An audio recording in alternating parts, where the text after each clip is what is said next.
आइए दर्शकों, सुनते हैं प्रेम कहानी। एक लड़की पहेली सी। टाइपिंग कोचिंग सेंटर में विजय का पहला दिन था।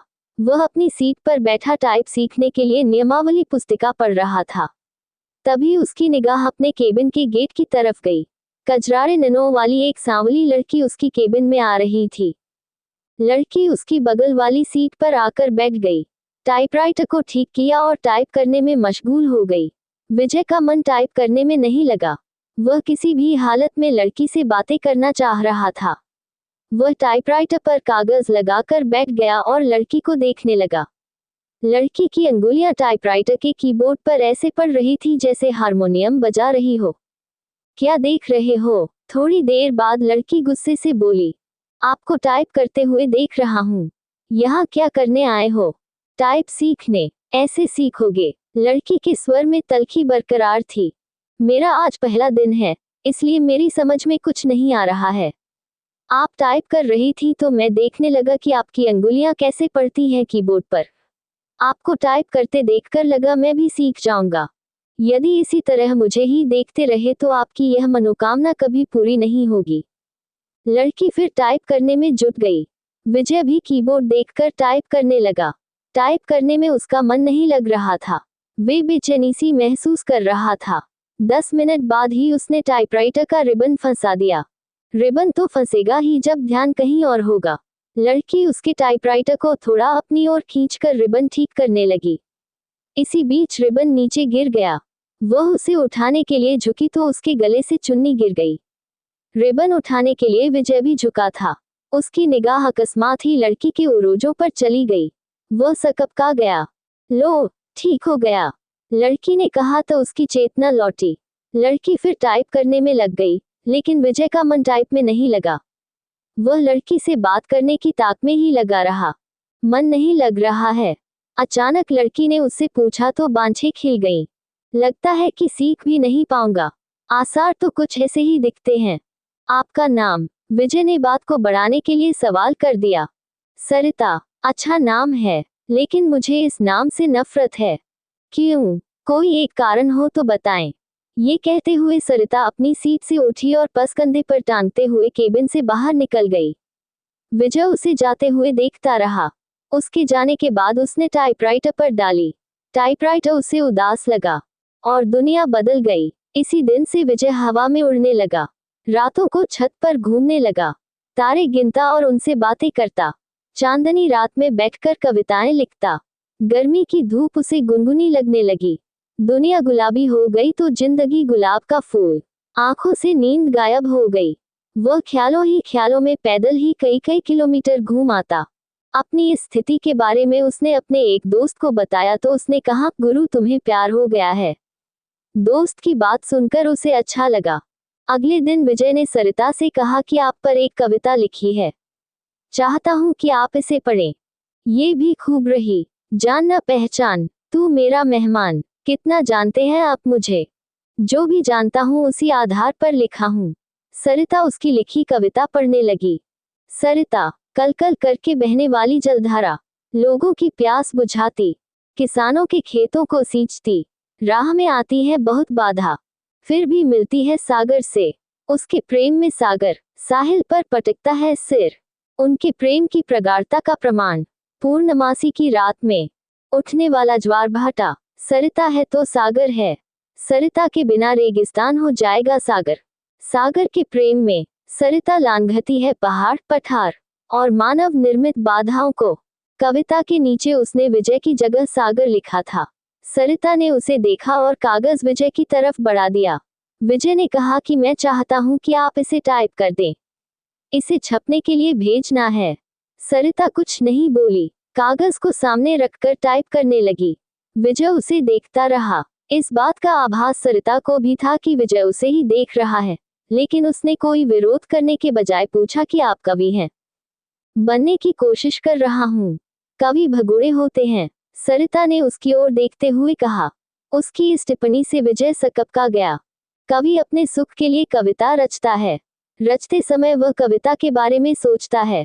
उसके बाद वह कविता को उसके हाल पर छोड़ देता है। कविता जब संकट में होती है तो कवि कविता के पक्ष में खड़ा नहीं होता। यह आप कैसे कह सकती हैं? मैं समझती हूँ कि आदमी की जिंदगी भी एक कविता है। मेरी जिंदगी एक कविता है। मेरी जिंदगी मुझे अच्छी नहीं लगती, इसलिए कविता भी मुझे अच्छी नहीं लगती। अरे वाह, आप तो कवि हैं। अभी आपने जो कहा वह तो कविता है। कविता नहीं, कविता का प्रलाप है, उसकी वेदना, जो उस कवि के कारण उपजी है, जिसने मेरी जिंदगी की रचना की। इतना कहकर सरिता केबिन से बाहर चली गई। कैसी है ये? विजय ने सरिता के टाइपराइटर को देखा। लगा जैसे टाइपराइटर किसी शोक गीत की रचना में मशगूल है। आज उन्होंने बातें अधिक की। उनके वार्तालाप को देखकर टाइपिंग इंस्टीट्यूट चलाने वाली मैडम ने उनके पास आकर कहा कि आजकल तो तुम काफी खुश हो सरिता। बदले में सरिता केवल मुस्कुराई। विजय भी मुस्कुराया। तो क्या मेरे प्यार की गंध इसे भी लग गई? अगले दिन सरिता जब इंस्टीट्यूट आई तो काफी सजी धजी थी। नया गुलाबी सूट पहने थी। बालों का स्टाइल बदला हुआ था। विजय को सरिता का ये बदला रूप अच्छा लगा। वह अपनी भावनाओं को दबा नहीं पाया। बोला, काफी सुंदर लग रही हो। जवाब में जब सरिता ने मुस्कुराते हुए थैंक यू का फूल जब उसकी तरफ फेंका तो उसकी इच्छा हुई कि वह खड़ा होकर नाचने लगे और जोर जोर से चिल्लाए कि उसे प्यार हो गया है। आदमी जब निराश होता है या फिर लक्ष्य के प्रति उसकी स्थितियां साफ नहीं होती हैं तो वह धर्म और ज्योतिषी की शरण में चला जाता है। विजय की भी हालत कुछ ऐसी ही थी। वह सरिता को चाहने लगा था, लेकिन सरिता भी उसे चाहती है ये स्पष्ट नहीं था। वह अपनी बेरोजगारी से भी परेशान था। घर वाले शादी के लिए अलग से दबाव डाल रहे थे। लिहाजा एक दिन वह ज्योतिषी के पास चला गया। नौकरी पाने के लिए वह ज्योतिषी से नुस्खे पूछता रहता है। उसने सोचा कि प्रेम पाने के लिए भी ग्रह नक्षत्रों की चाल जान ली जाए। नौकरी के लिए तो ज्योतिषी कभी कहता है कि आपकी कुंडली में कालसर्प दोष है, जो आपके शुभ कार्यों में बाधक है। इसकी शांति के लिए घर में मोरपंख रखें और प्रतिदिन उसे 2-3 बार अपने शरीर पर घुमाएं। सोमवार के दिन चांदी से बना सर्प का जोड़ा शिवलिंग पर चढ़ाएं। नित्य श्री गणेश जी की उपासना करें। धैर्यपूर्वक ऐसा करने पर ही रोजगार प्राप्ति की संभावना बनेगी। विजय ने अभी तक उसके बताए हर नुस्खे को आजमाया, लेकिन आज तक कोई संभावना नहीं बनी। शिकायत करने पर वह कह देता है कि आप पर भाग्येश शुक्र की महादशा चल रही है। शुक्र के बलवर्धन के लिए शुक्रवार के दिन 5.5 रत्ती का ओपल चांदी में जड़वाकर दाहिनी मध्यमा में धारण करें। पंडित जी, मेरी कुंडली में प्रेम है कि नहीं? है ना? बहुत है। कुंडली पर सरसरी नजर डालते हुए ज्योतिषी ने कहा, प्रेम विवाह का योग है, लेकिन कुछ बाधाएं हैं। प्रेम विवाह में क्या लफड़ा है? आप पर शुक्र की महादशा चल रही है, जो अशुभ फलप्रद है। गोचर में भी आपकी राशि पर शनि की 7.5 चल रही है। शनि शांति के लिए प्रत्येक शनिवार कुत्तों को सरसों के तेल से बना मीठा पराठा खिलाएं। ग्रह शांति के उपरांत ही प्रेम में सफलता की संभावना बन सकती है। सब ढकोसला है। इतने दिनों से आप एक नौकरी के लिए मुझसे क्या क्या नहीं करवाते रहे। मिली नौकरी, साला चपरासी भी कोई रखने को तैयार नहीं। भन्नाया हुआ विजय ज्योतिषी के कमरे से निकल गया। घर पहुंचते ही मम्मी कहने लगी, तुम्हारे पिता ने लड़की पसंद कर ली है। उनके दोस्त की बेटी है, बीए करके नौकरी कर रही है। तो मैं क्या करूं? शादी कर लो। बिना नौकरी मिले यह नहीं हो पाएगा। फिर तो पूरी जिंदगी कुंवारे ही रह जाओगे। बीवी की कमाई खाने से तो कुंवारा रहना ही अच्छा है। कहते हुए विजय अपने कमरे में चला गया। एक सप्ताह तक सरिता टाइपिंग स्कूल नहीं आई। विजय रोज आता रहा और निराश होकर वापस घर जाता रहा। 8वें दिन सरिता के आते ही वह पूछा बैठा कि एक सप्ताह आए नहीं। जिंदगी में बहुत दिक्कतें हैं, कहते हुए सरिता अपनी सीट पर बैठ गई। क्या हो गया? मेरी बहन जो बीए कर रही है किसी लड़के के साथ चली गई।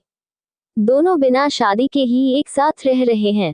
ऐसा क्यों किया? उसका कहना है कि यदि वह ऐसा न करती तो उसकी शादी ही नहीं हो पाती। मतलब हमारे घर के आर्थिक हालात।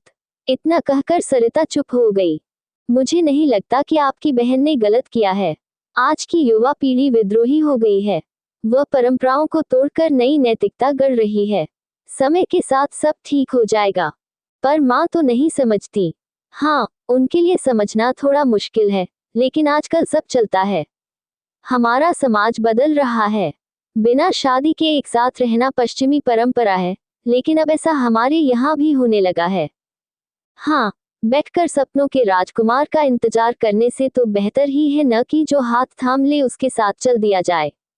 चाहे 4 दिन ही सही, जिंदगी में बहार तो आ जाएगी। विजय को लगा कि कह दे कि फिर तुम मेरे साथ क्यों नहीं चलती। हम शादी कर लेते हैं, पर वह कह नहीं पाया। जानते हो, मेरी एक बहन 12वीं में पढ़ रही है। उसका भी एक लड़के से प्रेम चल रहा है। वे दोनों एक दूसरे से शादी करने को तैयार हैं। अगले साल बालिग होते ही शादी कर लेंगे। विजय के मन में आया कि कह दे कि अच्छा ही है, वह अपने आप वर खोज ले तो तुम्हें परेशानी नहीं होगी।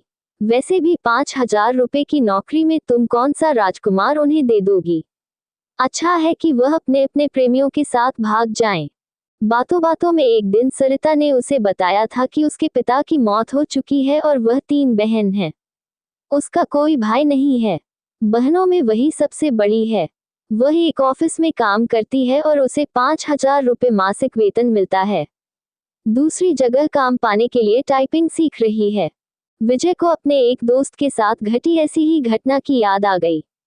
उसके दोस्त की एक बहन अपनी बड़ी बहन के अधेड़ से ब्याह देने के बाद प्रेमी के साथ भाग गई। इसके बाद उसका दोस्त गुस्से में उबल रहा था। तब विजय ने कहा था कि शांत रहो यार, वे दोनों जहां हो कुशल से रहें। उसने जो किया अच्छा ही किया। तुम कौन सा उसे राजकुमार से ब्याह देते।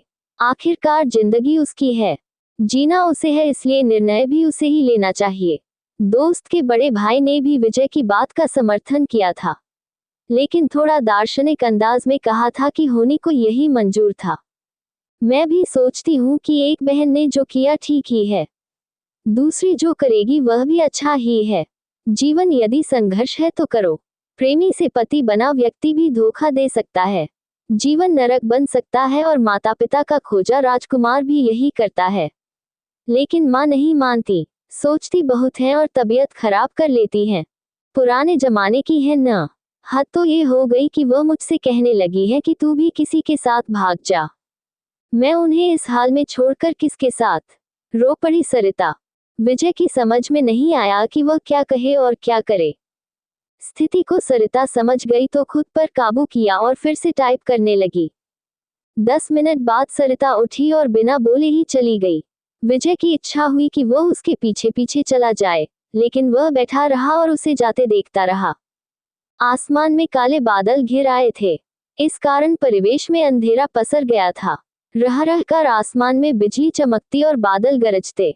ऐसे मौसम में भी विजय टाइपिंग स्कूल जाने के लिए तैयार था। वह सरिता से मिलना चाहता था। जब वह घर से निकला तो बूंदाबांदी शुरू हो चुकी थी। फिर भी वह तेज कदमों से टाइपिंग स्कूल की तरफ बढ़ने लगा। कुछ ही दूर गया होगा कि बारिश तेज हो गई। सड़क पर चल रहे लोग भागकर किसी छांव में खड़े हो गए, पर वह अपनी मस्ती में भीगता हुआ चलता रहा। इंस्टीट्यूट पहुंचकर उसे पता चला कि सरिता नहीं आई है। इतनी बारिश में आने की क्या जरूरत थी। मैडम ने विजय से कहा, आप नहीं समझेंगी, सब समझती हूँ, लेकिन अब सरिता यहाँ कभी नहीं आएगी। क्यों? आपको कैसे पता? उसका फोन आया था। उसने कहा कि यदि आप आओ तो बता दूं। वह कभी नहीं आएगी। विजय की आवाज किसी कुएं में से आती लगी। विजय टाइपिंग स्कूल से बाहर आया। बाहर मूसलाधार बारिश हो रही थी। जैसे ही उसने नीचे की ओर कदम रखा, जोर से बिजली चमकी और बादल गरजने लगा।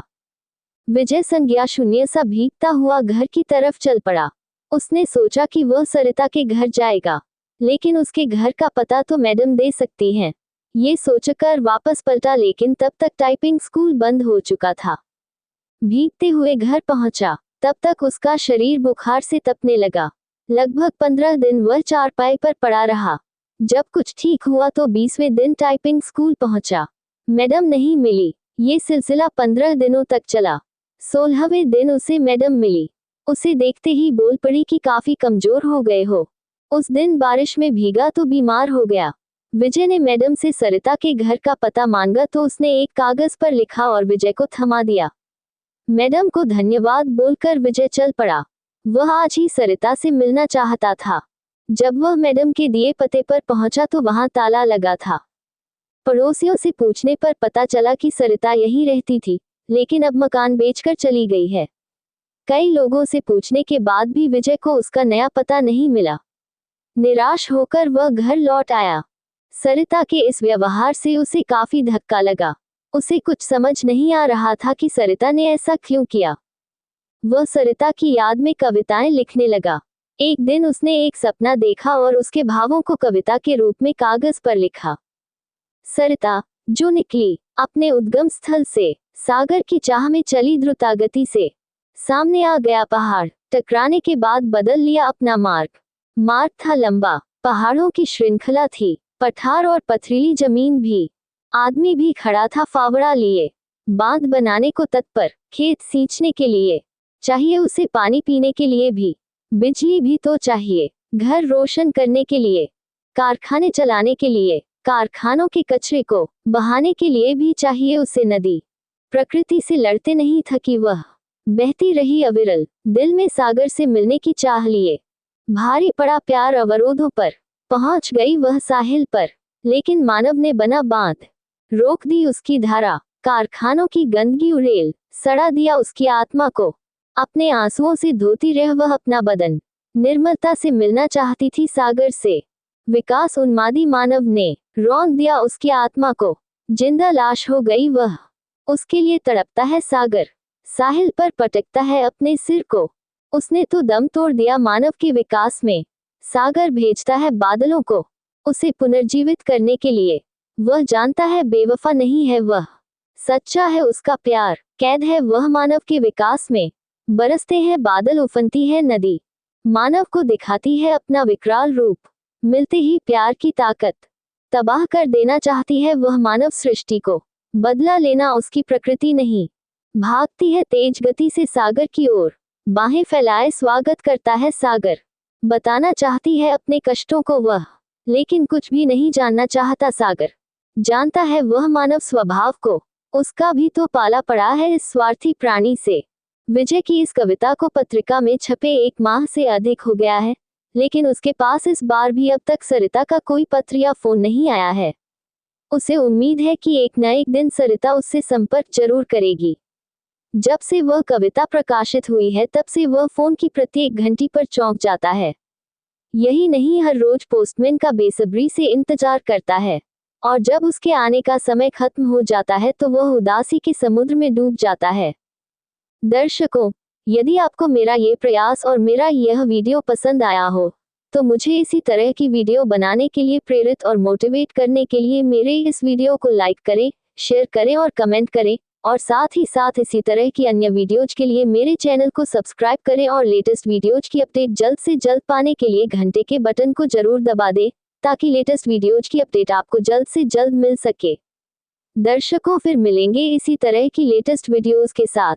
तब तक के लिए जय श्री राधे कृष्णा।